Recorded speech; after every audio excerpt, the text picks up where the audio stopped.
So it sounds like Bravo is saying no to NeNe Leakes, y'all. Let's get into the tea brought to us by our friends over at OMFG Reality TV, courtesy of the TMZ. But before we do that, make sure you guys, if you haven't already done so, hit that subscribe button and also hit the like button if you like reality TV related content. All right, let's get down to the biz nigh. So the headline reads, NeNe Leakes is not in any talks to return to Real Housewives of Atlanta for season 16, according to the TM to the Z. All right. The quote from TMZ reads that sources connected to the show tell TMZ that NeNe isn't in any talks to join the upcoming season, well, season 16, that is. And in fact, we're told producers haven't even reached out to her to have any conversations about the possibility. So bringing NeNe back just isn't in the cards. Okay? So let's discuss for a second, shall we? I feel like, there have been a lot of us in general that have been wishful thinkers in the quest to get NeNe Leakes back on our screens, right?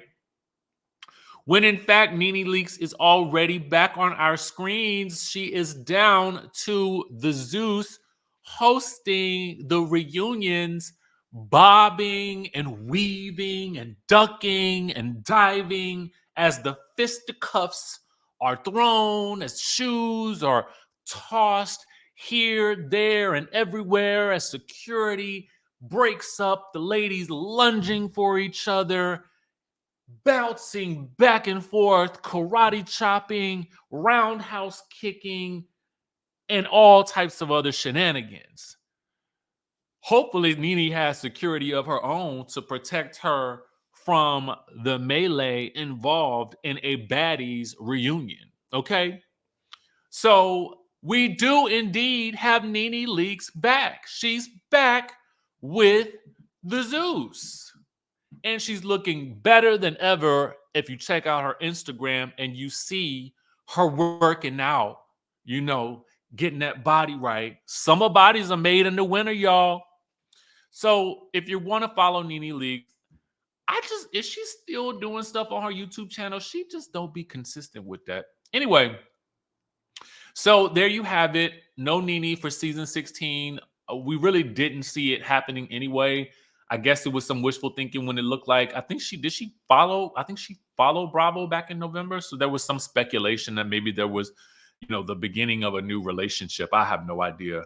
But, so it looks like we'll just have to settle for Portia and Kenya and likely some new ladies. Okay.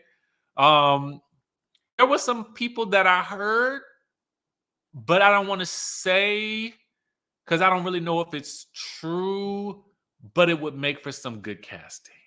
Okay. Now, quiet as it's kept, we have to wonder if Monyetta is in that mix because Monyetta is in demand these days. Did you not know? If you watch The Bold and the Bougie, then you will definitely know that Monyetta Shaw is now the new cat's meow, at least down to the WeTV. As you guys can see, I'm at the new house waiting for the furniture people to come and bring the furniture. Okay, this is a process, y'all. I had class earlier today, so excuse the background. All right, excuse the background, excuse the lighting. We just got to work with what we got to work with. Okay, so let's talk Monyetta Shaw. Okay, the new star of WeTV's Bold and Bougie, who's not even there. Monyetta's got some things to say. Let's discuss. Again, shout out to our friends over at OMFGReality TV. This is something that Carlos King also actually posted on his own Instagram. So he's obviously in on the joke of it all, right? But Monyetta says, I love my girls and they know that I will ride for them just the same. Hashtag real ones. I'm a lover of good people and good energy. You got to give that to receive it.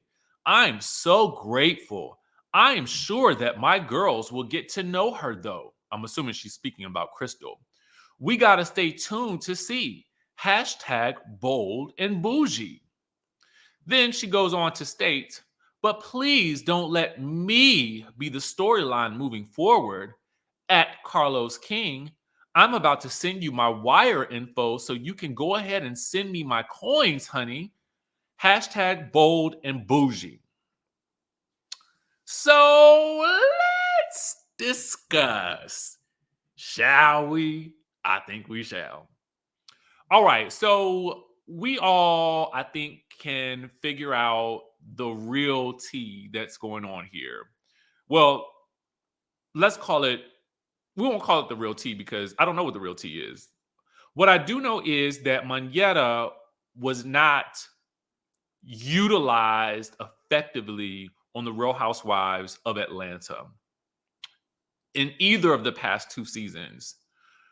Personally speaking, I would just have to say that this is no shade to production because production sees what they see. But I think as someone who is a watcher and a lover of the show, I see what I see. And for me, what I see is if Monyetta has the orphanages or the schools or whatever she has down to the Africa, that is the type of luxury that I want to see on the Real Housewives of Atlanta. Okay. And I got a little bit of a bone to pick with people who are so like, oh my God, Marlo was the only person who was doing any work. You, to me, are newfangled Real Housewives of Atlanta or Housewives fans. There is no cotton picking way that you are the same fans that were there at the start of this history making franchise. There is no way. I refuse to believe it because what we know to be true is that we are talking about ladies who lived behind the gates. Listen to NeNe Leakes as she speaks about it so effervescently on Carlos King's podcast, or just as she's spoken about in plenty of other places before that. When I'm watching Housewives, which is the reason why some of us OG fans are so dissatisfied with the route that specifically Atlanta has gone, is because fabulosity has been replaced by trumped up drama that does not come across as believable. Okay. And so for me, that has been the problem with characters like Sheree, characters like Marlo, and to a certain degree, Drew, because I feel like there were elements of story that just did not ring true for the audiences. Marlo's beefs with Candy and Kenya at times seemed so forced that I feel like we lost the true essence of what made Marlo great. Marlo works best not even in conflict with the ladies. Marlo worked best when she was just being her fabulous designer down self, judging and reading the girls for their lack of fashions or the lack of, fabulosity therein. You know what I'm saying? So to me, all I needed to see from Marlo was her being Monty, her sitting in her closet like Mary Cosby, drinking on champagne, doing something with like archive, throwing clothes around, sending them down the street to Roman so she can do all 85 of her jobs. That's what I needed to see from Marlo. I didn't need to see her, arguing and fussing and fighting down to the streets with Candy. I really didn't need to see that, or kicking in Kenya Moore's door, or dating the Scotland man who ain't been more feel like they was dating.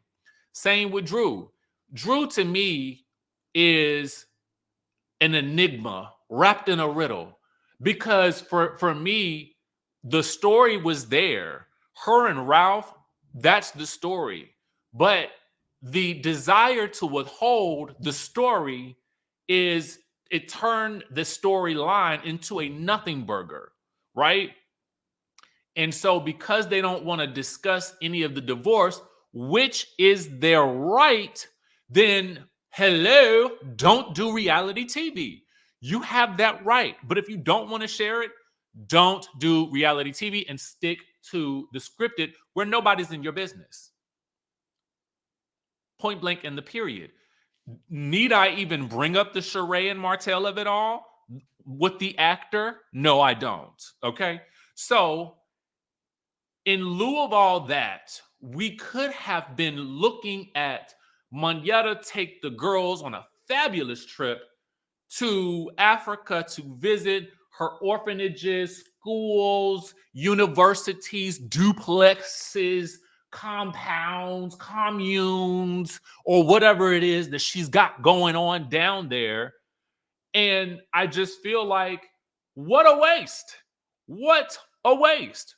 So now, in betwixt the wait for whether or not she may be asked back for the Real Housewives of Atlanta circa season Sweet 16, we are now discussing Monyetta, the ghost of Christmas past, on Bold and the Bougie, when I really want to be getting to know Malaysia outside of Basketball Wives and Tamika and whatever shenanigans she's going to have going on, because she's definitely bringing shenanigans. Why not usher in Monyetta for the next season? Since we're going to be talking about her so much, that would be my thought. That would be my thought. And maybe she's already being better utilized here, and we don't even see her. We don't even see the woman. She's practically a ghost, an apparition, a spirit, if you will. She's in the spirit plane. She's in the spirit realm. Okay, she's someplace in the ether, far, far away. You know what I'm saying? But yet here we are discussing her in every scene. But where art thou? Monyetta, Monyetta, wherefore art thou, Monyetta? Okay, she ain't here, but she want them coins. Now, I'm sure she was joking. You know what I'm saying? I'm sure she was doing a jokey joke, and that's why Carlos posted it. It's a nice little fun moment or whatever like that. But I mean, in all seriousness, maybe she could be better utilized here. And hopefully, to take it back to Real Housewives of Atlanta, we get back to fabulosity. Because if Simon and Portia are not taking us down to the Africa, I don't want it. Or the Costa Rica where they got the homes. You know what I'm saying? That's what I want to see. Because if I look down yonder to the hills of Beverly, it's the ladies are fabulously frolicking in the hills of Spain, the cobblestone streets of Spain, in the people on the black cast are hobbling down the cobblestone streets of Hilton Head and Blue Ridge. I mean, no shade to those places, but I mean, that's a day trip. I want to see somebody get in first class. You know what I'm saying? And excuse me, because this has turned into a rant, and I'm well aware of it, and I'm well within my rights. Okay, but the point that I'm trying to make is that Beverly Hills has not lost the plot. There is fabulosity, there is fun, and there's a little bit of fighting thrown in there for good measure, because the people like drama, and the ratings definitely reflect the fact that it's having a great season. Of course, let the interwebs tell it every show on Bravo is having the best season ever. I mean, and that may be true. I don't know, because maybe more people are watching TV again. I have no idea. But what I'm saying is, I want these shows to get back on track. And if Monyetta is not going to be utilized properly on the Real Housewives of Atlanta, then maybe she would be better utilized on the Bold and the Bougie. Y'all know I was about to say Bold and the Beautiful. Okay. So anyway, those are my 2 cents, my Saturday thoughts, my musings, if you will, my sermon, my TED talk, whatever you want to call it. I am now done for the day. I need to go find myself some food because Pastor Richie is hungry.